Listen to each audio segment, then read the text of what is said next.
and welcome back to Street Fight Politics. I think the name is taking on extra special meaning. Just me and Harry today. But we've got a lot to talk about because there are some very ominous things that have happened over literally the past 48 to 72 hours.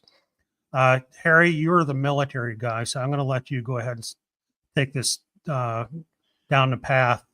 Exactly what firing the chairman of the Joint Chiefs of Staff means, along with the head of the Navy, head of the Air Force, and the top three lawyers in the JAG. Yeah. So in a nutshell, what you're looking at is that Trump has taken over the military. When you fire a senior leader like that, it basically sends the message that no one is safe. And especially when there's really no cause. It's one thing to fire a person, one. It's another to fire two. It's really gut wrenching when you fire all the lawyers. And here's the important thing about that. They're the ones who say when the orders are illegal. When it happened to me, when I got an order that I thought was illegal, the very first thing I did was to send an email to my friendly JAG staff judge advocate general and say, is this something I can do? Is this legal? And in my case, they said no. And then I turned around and said, no, I can't do that. That is an illegal order, and I will not do it. Turnaround time on something like that? I mean, I've got to imagine that, if you're in a firefight, you might want to. It's like, it's like, you mean the turnaround time on the JAG getting back to you? Well, yeah. Well, military lawyers are like lawyers anywhere. I mean, if it's blatant, then it's quick, and if it's not blatant, then it's going to take a minute. But and these aren't the orders that are like take that hill. These aren't the orders that come, when you're in the middle of combat. These are the orders that take time to do. And believe it or not, almost everything in the military takes time to do. Very seldom, unless you're getting shot at, literally. Unless you're getting shot at, the orders to conduct an operation, to do a thing, are staffed. They take time. You think them out. Believe it or not, there's a lot more thinking that goes on and making sure they're resourced and all that other stuff. So amongst that work comes the review. Not every single order gets reviewed. Some of them are fairly, straightforward. We're going to drive a convoy to XYZ location and do whatever. That doesn't need to be reviewed by JAG. But when it's questionable, and military officers are trained to at least understand the law of land warfare, as we call it. We're not lawyers, but we do have a general idea of what's right and what's wrong. And when we have a question, we have lawyers attached to the staff that answer those questions. And when you fire those lawyers, and oh, by the way, these are just the three lawyers that we know of. There's going to be a ripple effect downstream as well. And the reality is that military officers, especially when you're talking about senior leaders that have been in for more than, say, 8 years, they're invested in a career. Unlike most of America, when you have decided you're going to make the military a career, you don't get a pension until you hit that career point. You don't get a pension until you typically hit the 20-year point. It's changed a little bit. There's some different contracts out there, but you got to complete the time. If you say if your contract says 20 years and you hit 19 years and 364 days and they throw you out, you don't get a pension. You don't get continued benefits. You get the last paycheck and you're out and gone. And it's a hard thing to want to turn your back or deliberately turn your back on that time. Most of these folks that are going to be making these decisions are at the point where they could be thrown out summarily without a pension. They could be thrown out summarily without benefits. And oh, by the way, even if they hit that pension point, they could be thrown out and have that taken away. You can have your pension yanked. So, wow. It's going to take a very brave officer, very brave senior leaders to say no when these next sets of orders come down. Do you have an example that you can give of, it's unclassified, where you got something ran it by JAG and they said no? I'm just going to refer you to an article from the Rolling Stone in 2011. You can look it up. It's another runaway general. And I think it outlines it pretty well. It's a little close to home, so I don't really want to go into the details, but Okay. I mean, for personal reasons. But the article is there, and it's a true article, and it did happen. And again, Rolling Stone, April, I think, of 2011, another runaway general. Well, So, I'll look that up here yeah, in a few minutes. what this means is that he's put the fear of career into the rest of the military. And we talked a little bit about it last week, where the head of the Coast Guard previously was dismissed. Okay, happens, political risk, and then told she had 6 weeks to find a new home, because when you're a senior leader, you are told where to live on post. And then suddenly, in the middle of that 6 weeks, told you have 3 hours to leave your house. Don't worry about your belongings. We'll pick them up later. That's pretty shitty. And again, that's exactly the kind of message that gets sent out. So where we are now, well, Trump's had SCOTUS pretty much all along. Certainly for the past 5 years now. He, with Kash Patel in, he has the FBI, and they are similarly afraid of their positions. He has the DOJ. So he's got the law enforcement functions of America firmly in hand. I'll leave it up to you if you think he's had Homeland Security, but well, and which is the other leading law enforcement agency. Yeah. So what else is there? He's got your Social Security under control with Elon Musk. He's got your paychecks, your pensions, your Medicare all in hand. So if you and I, Doc, decide that we're going to act up, where does that leave us? No Social Security, no Medicare. Maybe we don't rely on Social Security. Maybe we have other ways to take care of ourselves other than Medicare. But the reality is, a lot of America doesn't. Most of America doesn't. You know, and I mean, I've been gaming through this, and you know, I've been going on the premise that I believed every word Donald Trump said over the last 4 years about what he would do if he got back into power. And so far, he's doing it. The only thing we haven't done is declare martial law. And I think that's coming real soon. And I think it's going to come. It won't take much. Oh, no, it's going to be like the Putin and the apartment bombing back in, you know, whenever that was in Russia. I mean, you know, he almost lit the fuse himself. You know, it was, you know, everybody knows that it was fake, but that was the pretext he used, you know, to clamp completely down on Russian society and completely take it over. And it's not been the same since. So we've been saying that this was going to happen for years, literally. And it has.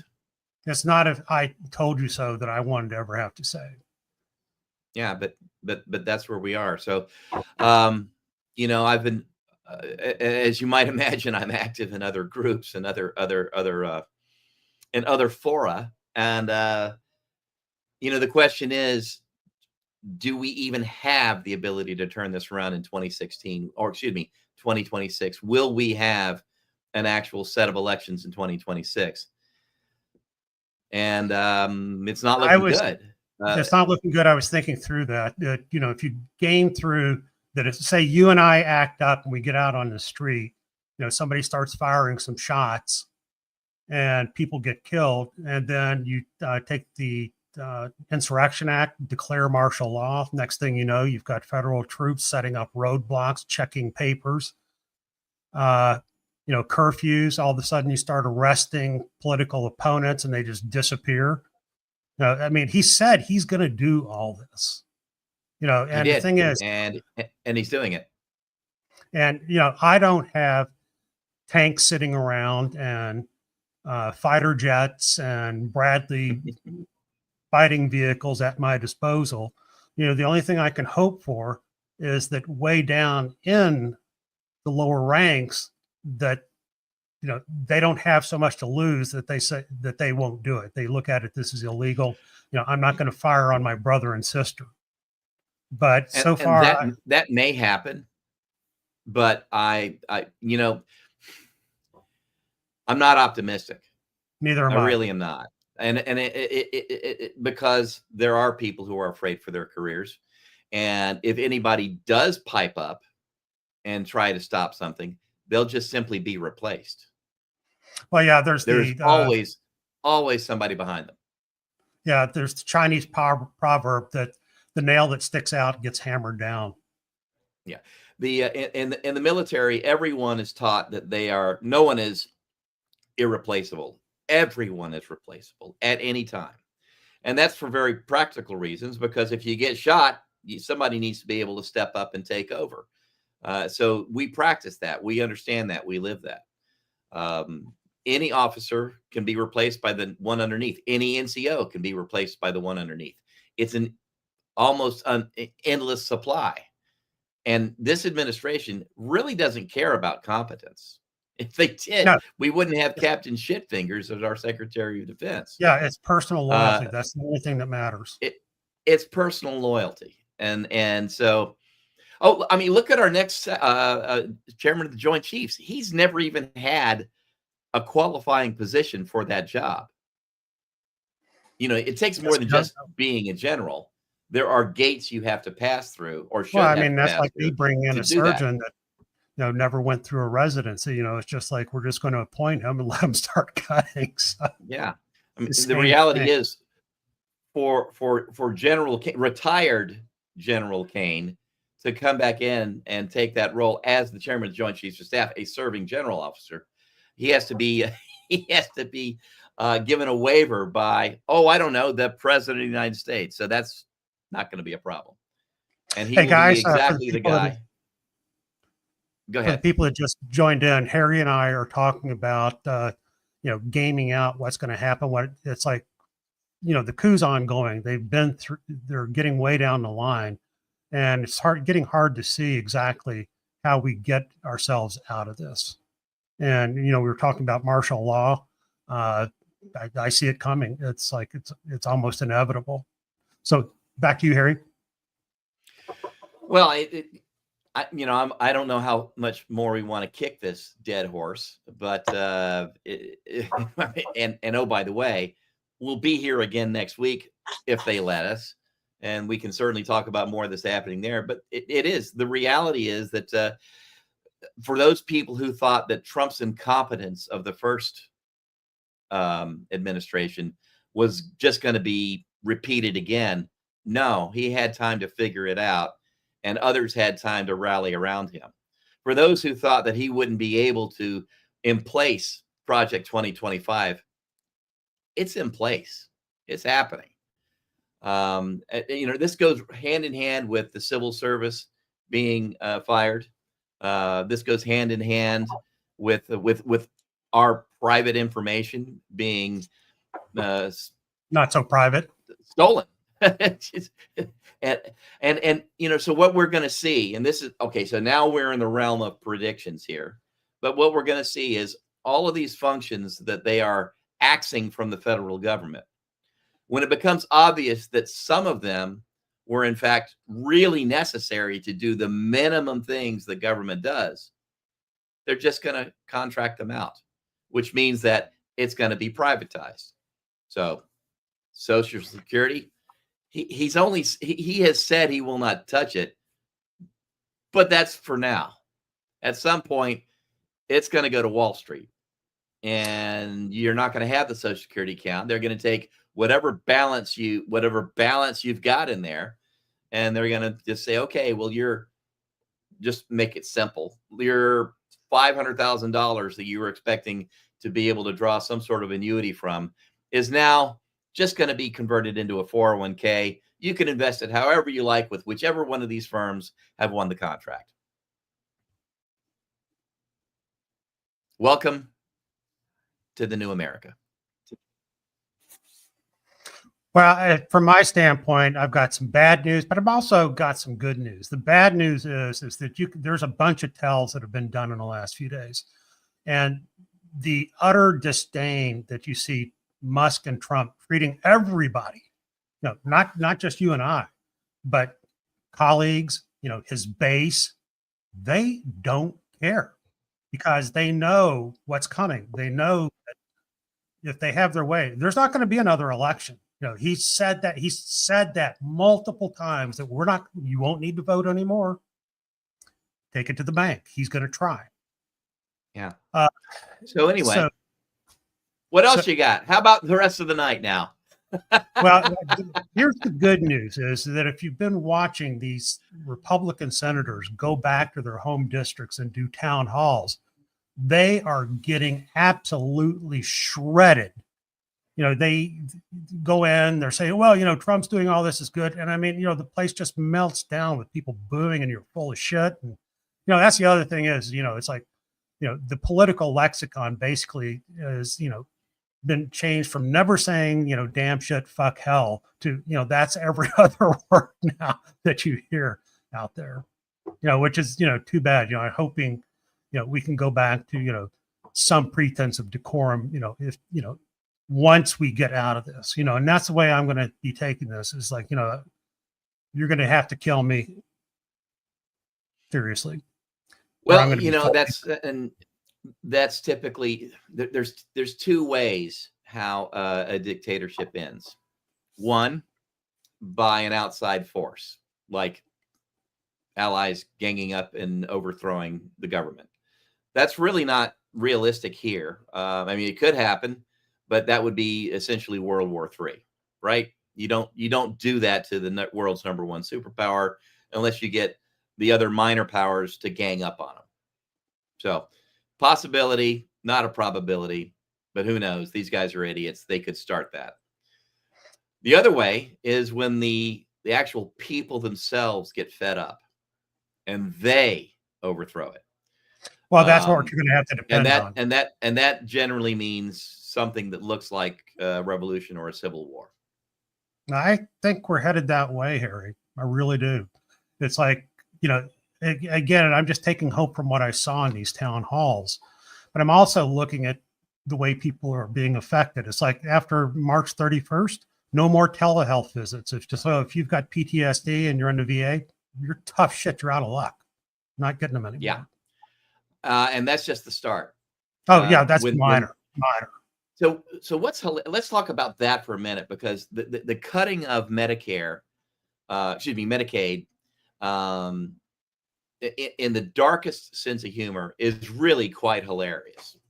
And why I say that is because most people, most MAGA voters, when they think of Medicaid, all they can think of is benefits going to unemployed people. That's and their mantra is, well, they need to get a job and then they'll get insurance. Well, that ain't it. That's certainly some of it, but Medicaid pays for all these rural hospitals. Medicaid pays for jobs to staff those rural hospitals. Medicaid pays for the telehealth visits. Medicaid pays for the disabled folks who can't get jobs that need health care. So when you're severely autistic child in Arizona, and Arizona has a very good program for severely autistic children, believe it or not. When your severely autistic child no longer gets the support at school, no longer gets the specialized classes, no longer gets the medical support, no longer gets that specialized teacher's assistant that accompanies them through class anymore, because all of that funding was wrapped up in Medicaid and the literally billions of dollars that go to states. Some of these states, that's their major federal component of almost all red. And when it goes away, there's going to be not only loss of employment for all the people who worked that, but also there's going to be loss of help for people who need that and will die. Well, I want to tell you, they're going to die. Well, I want to tell you, it's, if you don't know, I'm a physician, and almost all my patients that I see on Medicaid have a job. It's just that the job is from Walmart, and Walmart's one of the biggest abusers of Medicaid in the country. It is. It is. They pay just enough that people want to actually work there because they don't have a whole lot of other choices, but not enough to be able to actually get the insurance. Yeah, It's well, a game that they play. well, you have to be. Even store managers won't automatically get offered health. You have to be a couple of levels above that before you actually get Yeah. the good policy. It's been said, and with some credibility, that Walmart is probably the biggest recipient of welfare in the United States. Yeah, not just Medicaid, but all of it. But yeah, so I mean, it's WIC. It is food for children. It's food for babies. It's the stuff that people just take for granted, and many of these MAGA voters don't even know that that's what's wrapped up in it. They're just not going to get stuff anymore, and you get what you vote for. Well, that's the thing that I've been gaming out, and if anybody in the audience has wants to chime in the chat, please do. Exactly how long is it going to take to get people's attention? It's like you want to get Bill's attention, you slap it over the forehead with a 2x4. So it's like in these other groups that I'm in, we've been talking about that. How long will it be until Joe MAGA in Omaha, Nebraska, understands what's happening? And the reality is, it takes a while for this to ripple down. It's going to be months before the average citizen starts really seeing the effects of this, and by then it may be too late. And if they do rise up, by then it could be martial law. Well, I mean, yeah, I mean, it's like it's one of those things. Every time you game it out, you get there, martial law. I mean, it's like every place I go with who is getting to implement it, you get there almost immediately. And so Randy Elkins on my page just chimed in and said, it's brown shirts in action. And that's exactly what it is. There's a new phrase happening, by the way. Brown shirting. Are you familiar with it? No. I mean, other than Hitler's brown. Well, no. So it's taken directly from what the brown shirts did and the tactics they used even before Hitler took power. And that is, you've got an opposition meeting, you've got people showing up to protest something or to make something happen, or even just an opposition party political meeting. And you flood it with brown shirts who come and they bust it up, they bash heads, they get arrested. If the cops arrest them, they don't care. They're willing to go to jail for this. And in the meantime, that activity that they were disrupting goes away, because people who are engaged in political process typically aren't the ones to turn around and fight back. They just give up and say, well, you know what, it's too damn hard. And that is entirely the point. So there's a story out of Coeur d'Alene, Idaho. I think it happened a couple of days ago. But yep. Kootenai County. Yep, you got it. So quick story. Y'all can read it on the Street Fight Politics web Facebook page. You can read it on my page. A woman stood up in a Republican Party town hall. So not even, I mean, she was a Republican in a Republican Party town hall, standing up to talk about the cuts to Medicaid, and two men tackled her, dragged her out, and the last I heard, we don't know who those two men were, and we don't know where she is. They would never identify themselves. I've got the video, and I will post that to the Street Fight Politics site on Facebook. So it's pretty compelling to watch. I mean, they had her literally hogtied with 4 or 5 guys around her, 3 literally holding her down like, she's some meth head, struggling to get free. And, she was there stating an opinion, was getting shouted down. And what's really chilling is to watch all the people sitting around passively watching, not saying anything, not doing anything, giving their consent by doing nothing. That's exactly right. So where is First Amendment now? Do we have it? First Amendment in the year 2025 is you can say whatever you want as long as it agrees with whatever Trump wants you to say. And that's it. And all of these people worried about Second Amendment. Don't take my guns. Okay. Let's see how long Well, that lasts. Let's see how long that lasts. that's well, if they're going to take guns from anybody, it's going to be anybody that's registered Democrat. So, Starting at some point, though, when you see more Republicans stand up in Republican Party meetings to talk about things they don't like, it won't hurt them at all to take away guns from the average MAGA.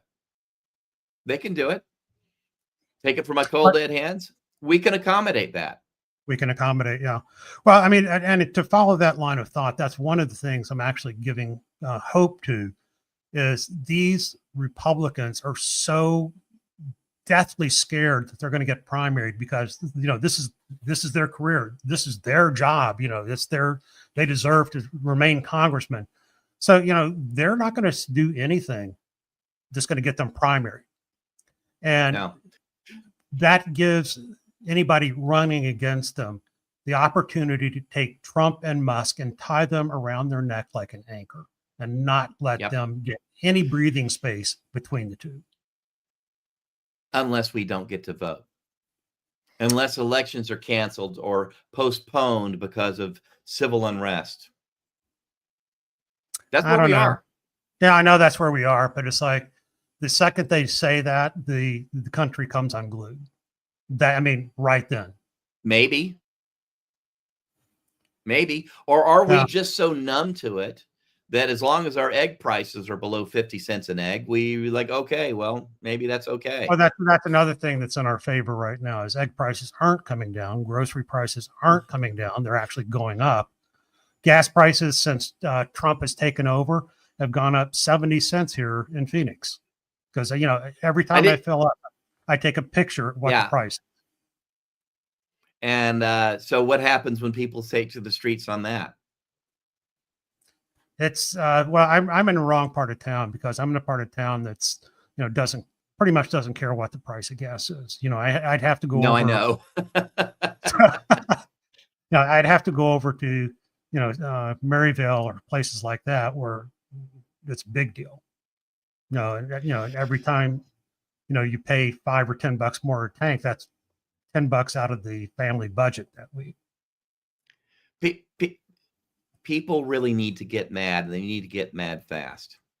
They need to organize. And honestly, that's why we're here. I would love to say that it shouldn't be a Republican Democrat thing, but it is. Or maybe I should more appropriately say it's a MAGA and everyone else thing. I think that's the best way. I mean, the Republicans have ceased to exist. And, you know, we both, you know, have been down that path. So this is, you know, the party of MAGA, and it's completely 100% owned by Trump. So let me tell you some things that I think are going to happen that are nascent right now.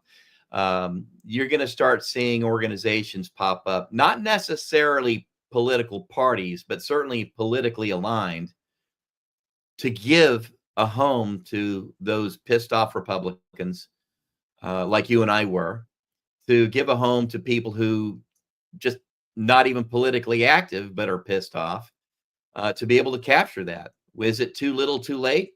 We're going to find out. So. Yeah, it's like I was listening to Joe Walsh, you know, who was one of the most right-wing extreme MAGA, who saw the error of his ways and, you know, actually was, stumping for Kamala this past election. And he was saying, you know, the things that we've both said is the thing about being a Democrat, looking at it as an ex-Republican, is I'm waiting for the Democrats to start putting up a fucking fight. You know, and it's like you look at who's in Congress, Schumer and Senate, and it's a joke. You know, the best we've got are Jasmine Crockett and AOC. And, you know, they can't, you know, they can only do so much. You know, you've got to have guys sitting out there that are literally putting their careers on the line. And when you look at it, you're going to be putting your life on the line. I mean, when you look at the Pete Hegseth vote, apparently Tom Tillis, who was going to vote no, was made very aware that there were very credible death threats against him, and they might be coming after him if he voted against Hegseth. And that's brown shirting. When you can send in the brown shirts who aren't government employees, who aren't law enforcement officers, but when you can just simply give the threat that your thugs are going to show up and take them out, then you're brown shirting. And that is what we're seeing now. Brown shirting is the method that they will use until they declare martial law. Well, one of the other things that is going on, I think that there's real death threats coming out there, especially for Elon Musk. You know, he is not left. Oh, I believe there are death threats coming for Elon Musk. I mean, there are. Oh, I mean real ones. But I do believe it. And by the way, I don't know if you saw the news over the weekend, but his security detail, which is apparently like as big as Trump's private security detail, have now been deputized by the U.S. Marshal Service. Well, so they now have law enforcement authority. He also brought BlackRock in, and so apparently he's got like about 100, ex military guys, trained. They're all trained. They're not just guys off the street. They are all trained. Yeah, it's not the gravy there seals. We are. No, they're not gravy seals. If you see them, they're definitely not gravy seals. Yeah. But I mean, it's like, that's why I'm not ready to give up hope. I mean, it's like, I think, and again, I'm looking for ways, how can we prod it along to get, we're going to have Republicans, people someplace close to the middle, go, we can't have this. And, and I'm seeing the story here, some blubbering woman who voted for Trump 3 times, and now her daughter, got axed because she works for the Forest Service, and boo-hoo. I still don't know that she's not going to say, well, he didn't mean to do it. It's like, I'm still going to vote for him. Is that enough to wake somebody up? Well, again, will she even have the opportunity to vote? Again, yeah. Yeah, it's really easy to foresee that there's going to be some sort of event that will allow Trump to declare martial law. There's going to be, and there's nobody to stand up against him and say no. I mean, who's going to say no? Supreme Court? There ain't enough votes. Military? They're all afraid. DOJ? They're his creature. He's already brought them under control. Who else is there to say no? So he can do it. And I think it probably is going to happen. And then when that happens, and then he can say, well, we can't have elections because there's too much unrest. And then it becomes moot whether there's a congressional or a constitutional amendment for him to not run again because there's no election. And even then, so what? He can just say, well, I'm going to run again. And who's going to say no? Okay, here's the other thing. Other people are there. His father's history of dementia and his dementia.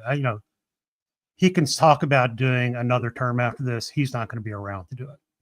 He's or maybe they just pretend that he is.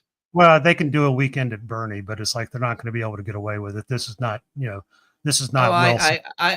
I think they'll probably be able to get away with it. I really do. AI and just the ability to deep fake media. He doesn't have to show up in public. They can easily recreate him. If we can recreate these, pick an old actor who they've gone and recreated and made him young again for a role. Like, was it Tom Hanks they did, or I don't know anymore. Harrison Ford, who knows? Or it's like Moon over. They can certainly do it to Trump. I mean, the thing is, we've got so much video of Trump from the 80s, the 90s. Hell, he had a show. I mean, we know what he looks like. We can recreate him. We can add wrinkles. We can add, the fake spray tan and take away hair and still make him look real. And he doesn't have to do anything except lie in bed and drool. And who's going to say otherwise? Here, let me get this point out. Okay. the people who are backing Trump, I'm talking about the Heritage Foundation and all these others. Do you really think they believe in Donald Trump, the human being? Oh Or no, do they're they using. believe in Donald Trump, the movement? And I submit to you that they got behind the fact that here's one of the most popular politicians, rapidly popular in America, that they could bank on, that they could get him to do what they wanted him to do, get what they want to accomplish. And if he dies or turns into a vegetable along the way, they'll just fake it and move on. If they have to replace him with JD, they'll replace him with JD. Sean Yeah, Brooker's I mean, back saying Kurt Russell did it in Guardians of the Galaxy. well, I'll and go one also better for you, Sean. Woody Allen did it in a movie called Sleeper about 1970, 72.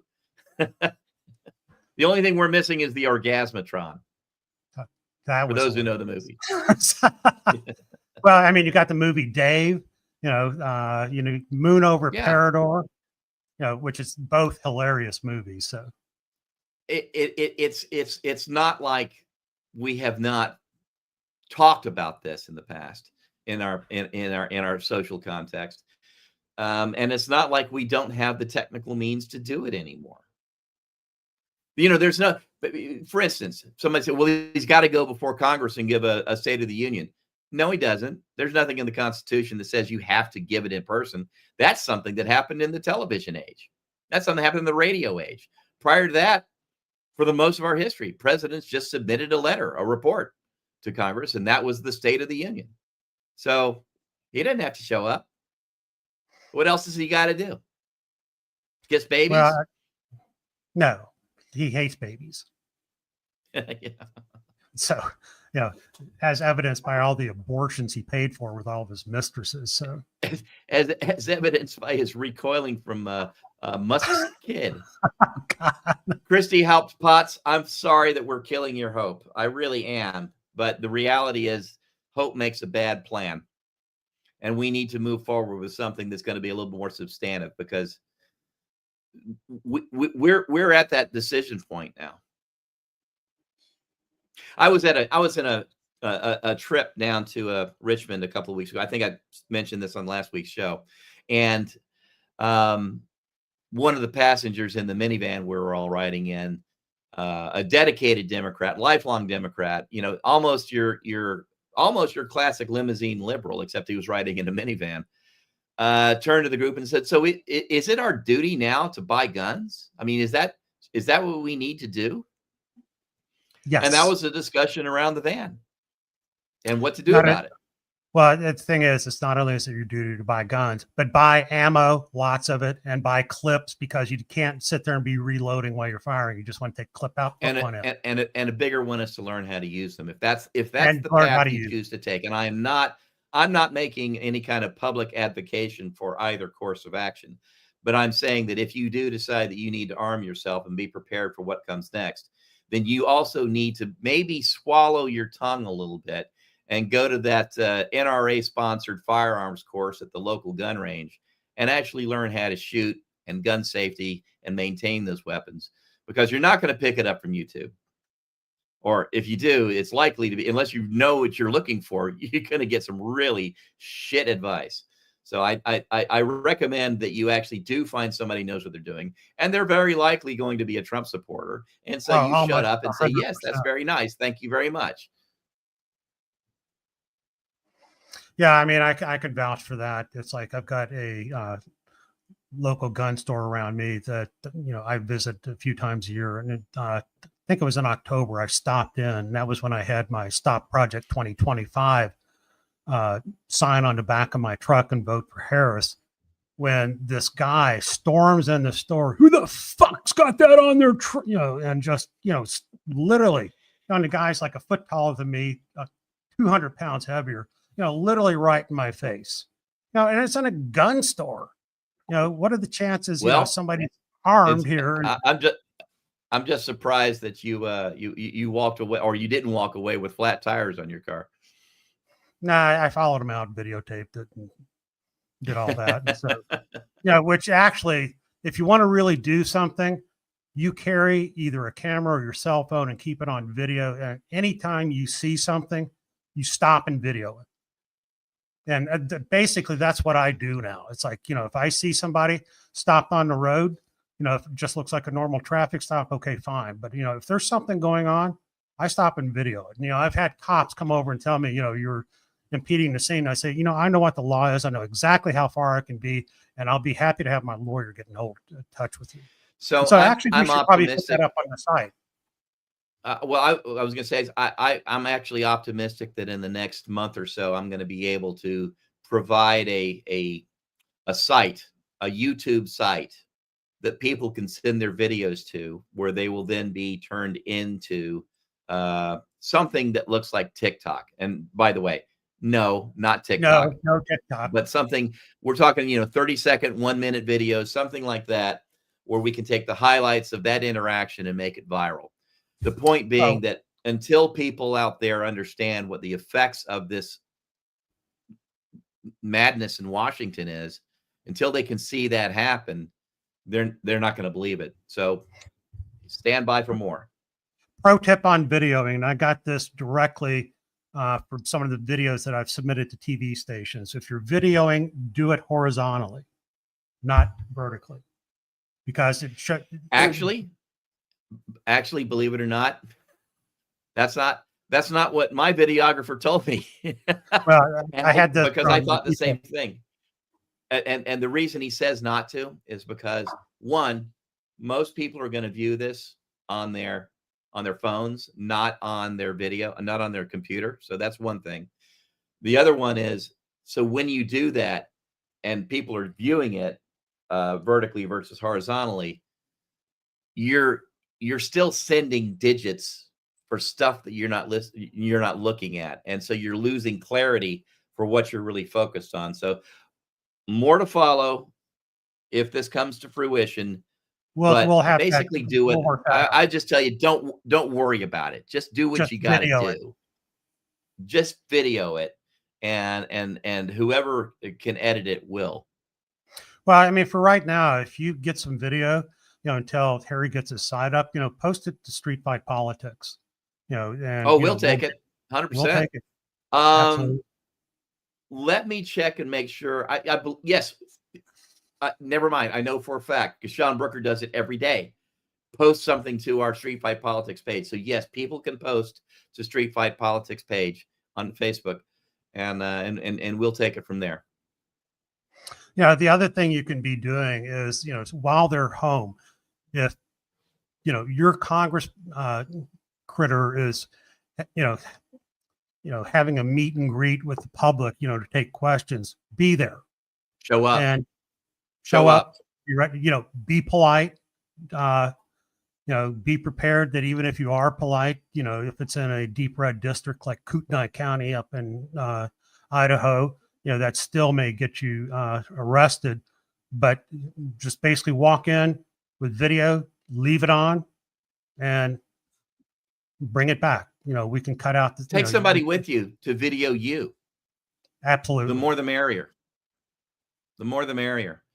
So this is that time, guys. And I think the video evidence is going to be the best thing we can do for the moment. Yeah. And then, hope that we can kick this can down the road far enough that we get into the next election season, and then we start the real fight. Sean Brooker, any ideas on what is happening with Louis DeJoy and Trump firing off all the mail workers? Yes. You nailed it. He's trying to privatize it. 100%. When you see your postal service being managed by DHS or whomever, pick a delivery person, the one who bids the lowest, or excuse me, bids the highest to get to pay for that service. That's where we're going, guys. All these services that you take for granted are going to be privatized, and when they're privatized, that means you're out of luck. You're going to pay what they want to charge you, and that's all there is to it. Well, it's like NOAA, NOAA, National Oceanic and Atmospheric Administration. They're trying to They've been privatize trying to do that. that for years. Yeah. Yeah, because it is so lucrative for somebody to own it. Because for every The guy dollar that they owns the Weather spend, Channel, the oh yeah, oligarch who owns the Weather Channel is going to end up running NOAA, and they're going to say what they want to say. Oh, I mean, you'll get weather. I mean, absolutely, but you're not gonna understand what the effects of that weather are. You're not. Nobody's going to tell you that global warming is causing the 15 hurricanes a year that turned Florida back into the Everglades all over the state. well, I mean, you'll get the You're going to be real left to your deal. own to figure that out. Only if you have a very pricey subscription. And the thing is, they're There going to you be selling it. go. They'll sell it to the airlines for massive amounts of money because they sort of need the weather. Yeah. Anything, any infrastructure related businesses, they need to know the weather. I mean, if you're building roads, if it's going to rain that day, you're not going to be scraping dirt and turn it into mud. So there's lots and lots of places with the weather service to make buckets of money. And so why should we be giving this away for free in the government when there's some poor oligarch that, doesn't have a big enough yacht? No, so I mean, you see that with the mail, That's the mail service. that's actually I agree with what you said 100%. You'll get tornado alerts and hurricane alerts when they happen, but if you want real weather, you're going to have to pay for it, and that's if things go well. And on top of that, just think of all the advertising you're going to have to put up with. So that's what you voted for, America. What are you going to do about it? That really is the question. America, what are you going to do about this? Because nobody else is going to do it for you. Well, guys, I think we have wrung this topic out for today. So, I completely agree. I'd like to ask all of you, one, please come back next week. God knows what's going to happen between now and then. So, but, we'll be here to talk about it. And also, this is a site for people to get together, to commiserate, but also to start planning. I mean, it's like we'll sit here, and we'll do research and talk about it. But it's going to take more than me, Harry, Ken and Louie, who's they couldn't make it today, and give us your ideas. Give us what you're thinking. Because this is not something that is going to be a one man, one woman show. It's going to be a mass movement, and hopefully we can be part of starting it here. I would apologize to folks like Christy Halp Potts, who chimed in on my page to say that I'm killing her hope. But the reality is I'm not apologetic. This is what's happening. To apologize means that we're trying to sweep it under the rug. And I'm not here to sweep it under the rug. I'm here to piss people off so that they do take to the streets. If democracy is going to die in America, it's not going to die without me having something to say and do about it. So there we are. Well, everybody, thanks for being with us. And remember, take your phone, have it ready for video. And when you get home, get it downloaded to someplace where you can send it out so it can't disappear into the cloud. If nothing else, send it to us at Street Fight Politics. And as we develop these tools, we'll let you know. So everybody, until next week, thanks for being with us. Adios.